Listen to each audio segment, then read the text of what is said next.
Frente al enfoque de las capacidades humanas, tenemos dos autores fundamentales para el tratamiento de este tema. Por un lado, el pensamiento de Amartya Sen, quien centra su interés en la noción de las libertades, y por el otro tenemos el pensamiento de Martha Nussbaum, quien va a centrar su campo de análisis en el tema de las capacidades. ¿Cómo surge esta propuesta de capacidades y desarrollo humano? Esta propuesta está vinculada con los informes de desarrollo humano. Más o menos hacia la década de los 70, los informes de desarrollo humano estaban centrados fundamentalmente en los bienes, en los recursos económicos de los países, lo que no permitía ver, entender, comprender cómo le iba a los ciudadanos de cada uno de los países en relación con el desarrollo de su país. Y se centraba fundamentalmente en el Producto Interno Bruto o en el crecimiento económico.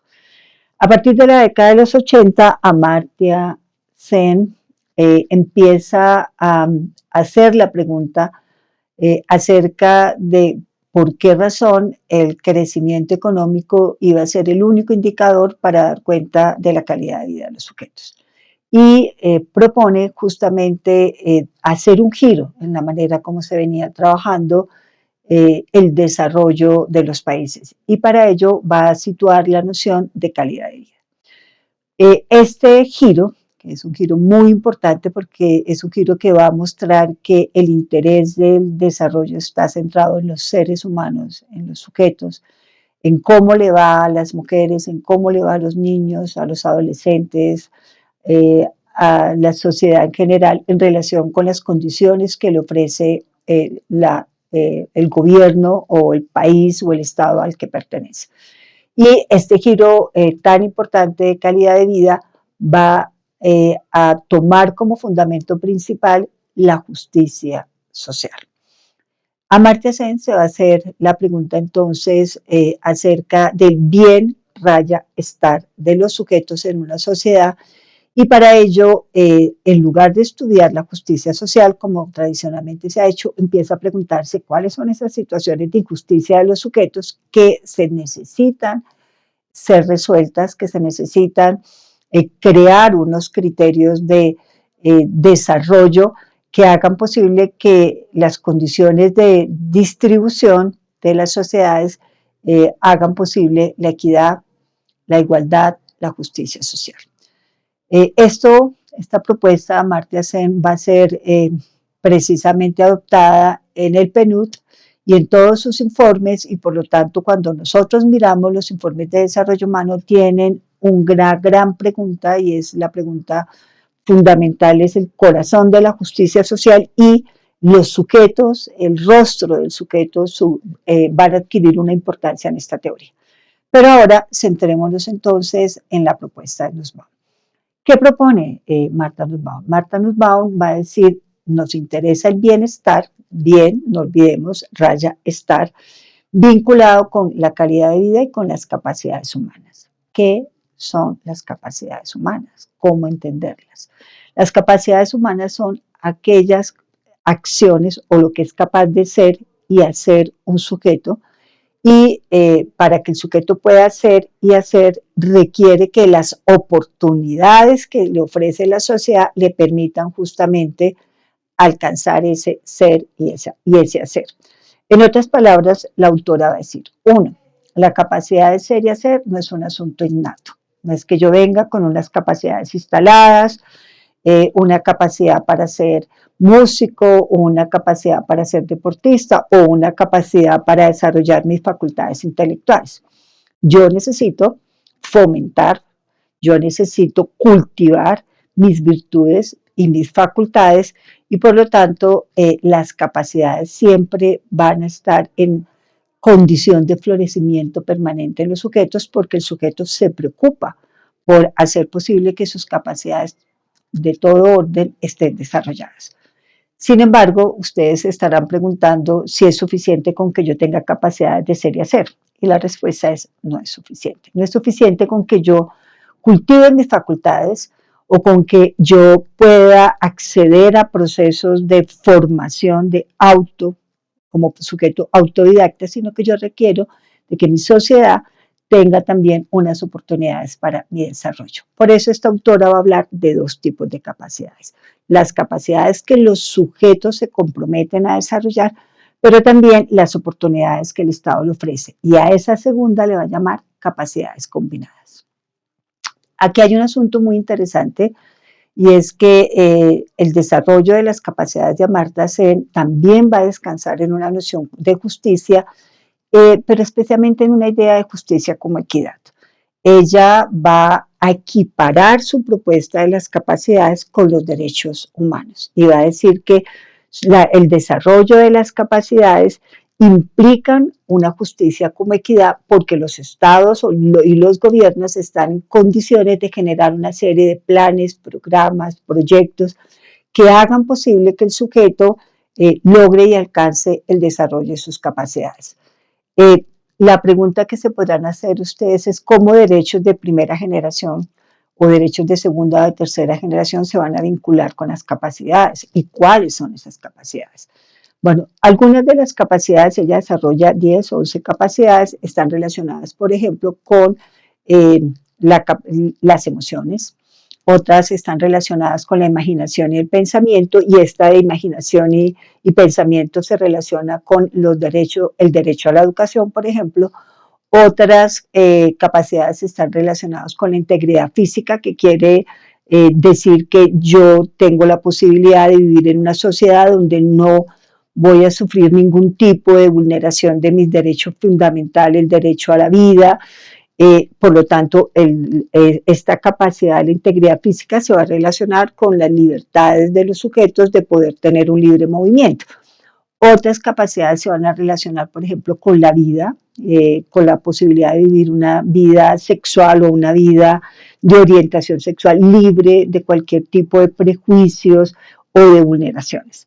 En ese orden de ideas, las 10 capacidades que esta autora va a desarrollar son capacidades que nos van a permitir que los sujetos puedan vivir una vida digna y una vida del buen vivir. ¿Qué significa esto?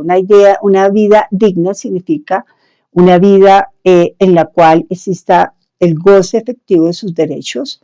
El goce efectivo de los derechos se relaciona con mis derechos deben ser protegidos, mis derechos deben ser garantizados, pero en caso de que yo sea sujeto de algún tipo de vulneración, mis derechos pueden ser reivindicados.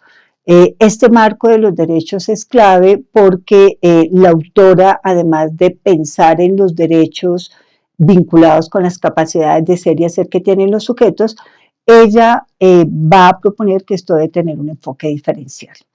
Este enfoque diferencial se va a referir a las oportunidades de este principio de la diferencia que deben tener aquellas personas que están en condición de vulnerabilidad o que están expuestas a situaciones desfavorables en la sociedad y que por lo tanto los gobiernos, los estados, los programas y los proyectos deben focalizar opciones propias para esas comunidades en desventaja, de manera que exista un principio de la diferencia que los equipare con aquellas personas que tienen que gozan de mayores condiciones o beneficios. Vamos a hacer un ejemplo. Un ejemplo es, yo estoy en desventaja por una condición de discapacidad y necesito que mi Estado me proteja ante mis capacidades intelectuales porque yo tengo un asunto vinculado con movilidad física. Eso no significa que mis facultades intelectuales estén comprometidas y por lo tanto lo que yo esperaría es que se aplique un principio de la diferencia que haga posible que todos los programas de diversidad, diferencia e inclusión se orienten a que pueda potenciar mis otras facultades. Ese es uno de los ejemplos que ella coloca, tiene un desarrollo muy importante sobre el tema de la discapacidad. Pero al lado del tema de la diferencia vinculado con situaciones como ella las llama de discapacidad o de necesidades básicas insatisfechas, ella va a vincular otras especies y esto va a ser un campo, yo diría, inédito, original en el campo de las capacidades, porque ella va a reconocer que existen otras especies y que esas otras especies, como la naturaleza, como las vinculadas con los animales, sobre todo los animales, también tienen derechos. Y aquí se va a desarrollar un campo muy importante para vincular a los animales, a la naturaleza, dentro del enfoque de lo sintiente, y va a desarrollar un trabajo muy grande de mucho reconocimiento vinculado con otras especies. Quisiera finalizar esta propuesta mostrando uno de los desarrollos más destacados de esta filósofa, y es el tema de las emociones políticas. ¿De qué se trata? Primero, se trata de reconocer que dentro de todas las capacidades hay una capacidad muy importante, de la capacidad sintiente, la capacidad de cultivar las emociones, de hacer un florecimiento de las emociones, porque las emociones apuntan y ayudan y contribuyen al desarrollo de acciones políticas en la sociedad. En tal sentido, la autora, aparte de reconocer las emociones en la esfera de lo político, va a señalar que las emociones contribuyen al mejoramiento de la justicia social, de que las emociones deben ser educadas y que hacen parte de un desarrollo societal, y que los sujetos deben estar libres de cualquier situación de menosprecio, de cualquier situación de humillación, porque va a ir en deterioro de una de sus capacidades fundamentales, y es la capacidad del sentir. Hay una emoción que quisiera destacar dentro de su teoría, y es la emoción del amor. No es el amor filial, ella se va a referir al amor cívico, queriendo con esto mostrar que las emociones contribuyen a que tengamos sociedades más justas, porque los sujetos aman, quieren vivir con los otros, porque los sujetos se reconocen como seres necesitados, frágiles y vulnerables, y por lo tanto siempre van a requerir de el cuidado del vínculo, de lo relacional con el otro, y el amor es una expresión compasiva, y como expresión compasiva siempre vamos a preocuparnos por los sufrimientos inmerecidos que tienen los otros seres humanos. Creo que con esta teoría de las emociones políticas como una virtud propia de la esfera de lo público, asistimos al advenimiento del reconocimiento de las emociones no como fragilidad humana, las emociones no vinculadas con una disputa con la racionalidad, sino las emociones como un componente central que tiene atributos como se vincula con creencias, tienen un carácter comunicativo, con las emociones hacemos juicios de valor acerca de lo que significa vivir en sociedad. Entonces, esta autora le otorga una serie de atributos a las emociones propias de la vida con nosotros, de la vida en lo público, del vínculo y la relación con los otros, no solamente con nuestros congéneres o vínculos o círculos virtuosos cercanos, sino con aquellos que ni siquiera conocemos. También los vincula las emociones con otras especies, es decir, con la naturaleza y con los animales.